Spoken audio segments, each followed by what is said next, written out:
तुमचं तसं नाहीये ग. तुम्ही स्वतःच्या पायावर उभे आहात. त्याच्यामुळे लग्न जरी झालं तरी माहेरची जबाबदारी पण सोडवत नाही तुम्हाला. पण म्हणजे हे चुकीचं आहे का? म्हणजे मी आता तिथली काळजी नको का करायला? पण ही सवय नाही सुटणार.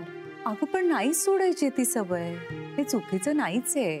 अगं ज्या आईबाबांनी आपल्याला जन्म दिला, एवढं मोठं केलं आणि एवढे मोठे निर्णय घ्यायची क्षमता दिली, त्यांना का म्हणून सोडायचं? म्हणजे जेवढा अधिकार सासरच्या लोकांचा असतो ना मुलीवर, तेवढाच अधिकार तिच्या आई वडिलांचाही असतो ग. सोडून नाहीच द्यायचंय मुळी काही. पण माझी ओढाताण होते हो. तुम्हाला कळतंय ना, इमोशनली ओढाताण होते. म्हणजे आपल्या घरी छान समारंभ सुरू असतो आणि नेमकं त्याच वेळी माहेरी काहीतरी गंभीर घडत असतं. दोन्हीकडे जीव अडकल्यासारखं होतं. अगं तीच तर परीक्षा असते मुलीची. म्हणजे तिला कसं दोन्ही घराचा समतोल साधायचा असतो ना. दोन्ही वेगवेगळ्या वातावरणातल्या कुटुंबांना एकत्र आणायचं असतं. परत स्वतःला जुळवून घ्यायचं असतं आणि इथल्या काही तक्रारी तिथे करायच्या नसतात आणि तिकडचा काही उणेपणा तर इथे अजिबात सांगायचा नसतो. सगळी तारेवरची कसरतच असते ग बाई. मग ती जमते प्रत्येकीला? हो जमते की, अगदी छान जमते. म्हणजे देवानी प्रत्येक बाईला तशी एक शक्तीच दिलेली असते. पण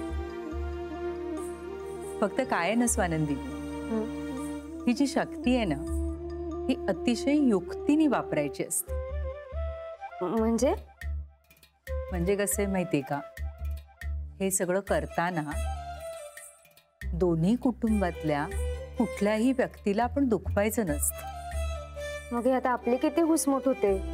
हो ना, घुसमट तर होतेच, पण त्यातूनच तर एक चांगली बाई म्हणून घडत जाते ना मुलगी. आता आपण हे सगळं बोलतोय त्यामुळे असं सहज आठवलं. बाबांनी सांगितलं होतं की मुलीला ना हिंदीत दुहितर म्हणतात, म्हणजे दोन्ही कुटुंबाचं हित साधणारी. खरंच छान आहे नाही? बरं स्वानंदी, हा एक विचारू का ग? हो विचारा ना.